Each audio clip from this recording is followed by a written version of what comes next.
প্রতিটা নির্বাচনের আগে তারা আসে পতাকা নিয়ে, ভয়ের ভাষা নিয়ে।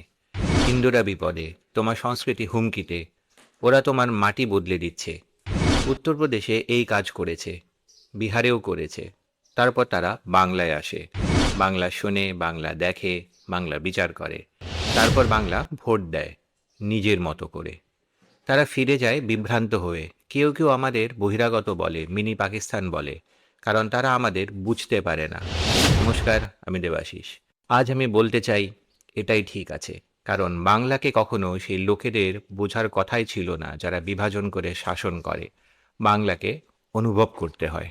আমাকে আপনাকে একটু পেছনে নিয়ে যেতে দিন, কোনো রাজনৈতিক বক্তৃতায় নয়। 19 শতকের কলকাতায়, যে শহর ছিল একটা গোটা উপমহাদেশের ইন্টেলেকচুয়াল ক্যাপিটাল, বাংলার নবজাগরণ। এটা কোনো রাজনৈতিক আন্দোলন ছিল না, এটা ছিল মনের বিপ্লব।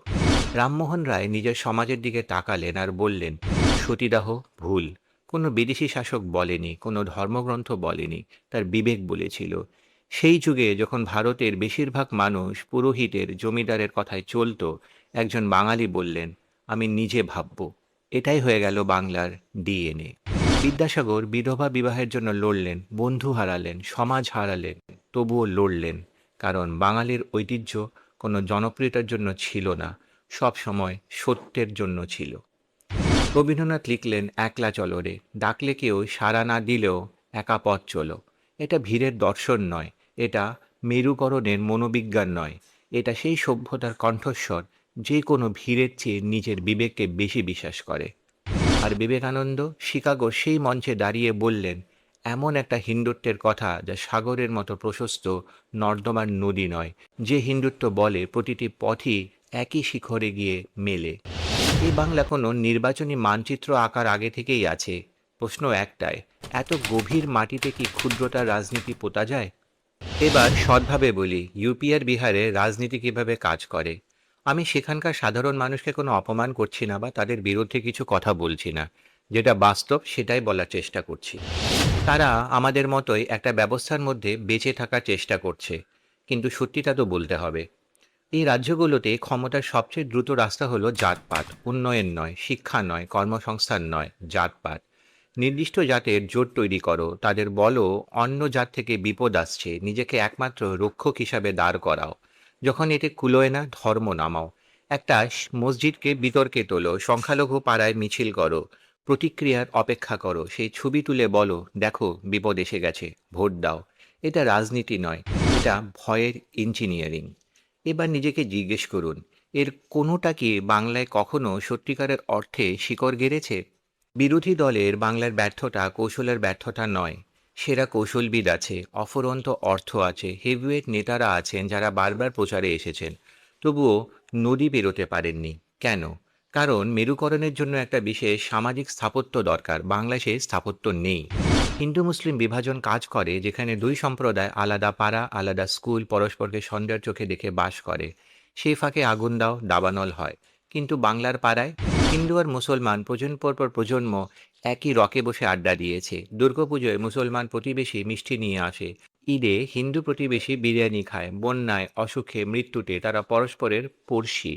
এখানে সাম্প্রদায়িক ফুলকি ফেললে দাবানল হয় না, কারণ বাঙালি ভয় পেলে অস্ত্রের দিকে হাত বাড়ায় না, তর্কের দিকে হাত বাড়ায়।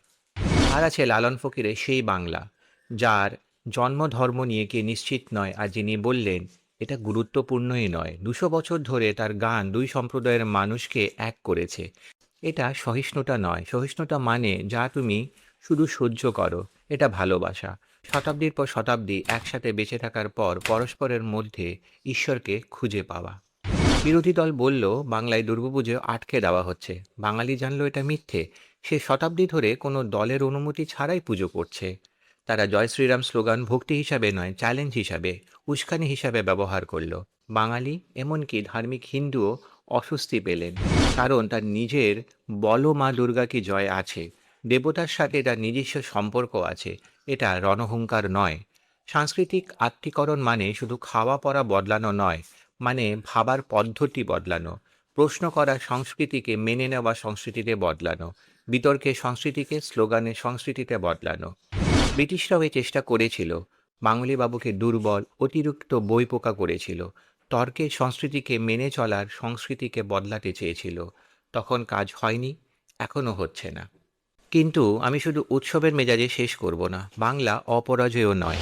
10 বছর আগে যারা ব্যর্থ হয়েছিল তারা থামেনি, তারা মানিয়ে নিচ্ছে, নতুন প্রবেশপথ খুঁজছে, আস্তে আস্তে নীরবে পরের প্রজন্মকে বদলে দেওয়ার চেষ্টা করছে। বৌদ্ধিক সংস্কৃতির রক্ষণাবেক্ষণ দরকার, সক্রিয় চর্চা দরকার। আড্ডার ঐতিহ্য যদি মরে যায়, 30 সেকেন্ডের রিলস আর অ্যালগোরিদমের ক্রোধে ডুবে যায়, তাহলে জিজ্ঞাসা সে প্রতিফলন দুর্বল হয়। গণগ্রন্থাগার যদি বন্ধ হয়, পড়ার সংস্কৃতি যদি সংকুচিত হয়, পরের প্রজন্মকে যদি বলা হয় প্রশ্ন করা অসম্মান, সন্দেহ করা দেশদ্রোহ, তাহলে সে স্থাপত্য ইট বাই ইট গড়ে উঠবে, কেউ টের পাবে না। তাই প্রতিবার যখন আড্ডায় বসে তর্ক করছেন, আপনি একটা সভ্যতা রক্ষা করছেন। প্রতিবার যখন ভয় ছড়ানো একটা বার্তা ফরওয়ার্ড না করছেন, আপনি একটা ঐতিহ্য রক্ষা করছেন। প্রতিবার যখন নিজের বিবেক মতো ভোট দিচ্ছেন, আপনি 300 বছরের গণতান্ত্রিক চিন্তার পরীক্ষা চালিয়ে যাচ্ছেন। রবীন্দ্রনাথ একলা চলরে শক্তিশালীদের জন্য লেখেননি, তিনি লিখেছিলেন সে মানুষের জন্য যে ভিড়ের চিৎকার শুনে তবুও বলে আমি নিশ্চিত নই, আমি একমত। বাংলা ইউপি বা বিহারের চেয়ে ভালো নয়, যেভাবে এক মানুষ আরেক মানুষের চেয়ে ভালো হয়। কিন্তু বাংলা আলাদা, এমনভাবে আলাদা যে এই মুহূর্তে অত্যন্ত জরুরি একজন চিন্তাশীল, প্রশ্নকারী, বহুত্ববাদী গণতন্ত্রের ধারণাটাই চাপে। জয় বাংলা কোনো স্লোগান নয়, এটা একটা প্রতিশ্রুতি। রবীন্দ্রনাথ আর নজরুলের, বিবেকানন্দ আর লালনের, নদীর পাড়ের বাউলের আর কফি হাউসে তর্কবাজের বাংলার প্রতি প্রতিশ্রুতি। এটা সেই বাংলা নয় যাকে বাইরে থেকে কেউ একটা পরিচয় দিয়ে চলে যাবে। এটা সেই বাংলা যে নিজের মানে নিজেই তৈরি করবে। পড়তে থাকো, তর্ক করতে থাকো, ভাবতে থাকো। একলা চলো রে। আবার দেখা হবে পরের এপিসোডে। ধন্যবাদ।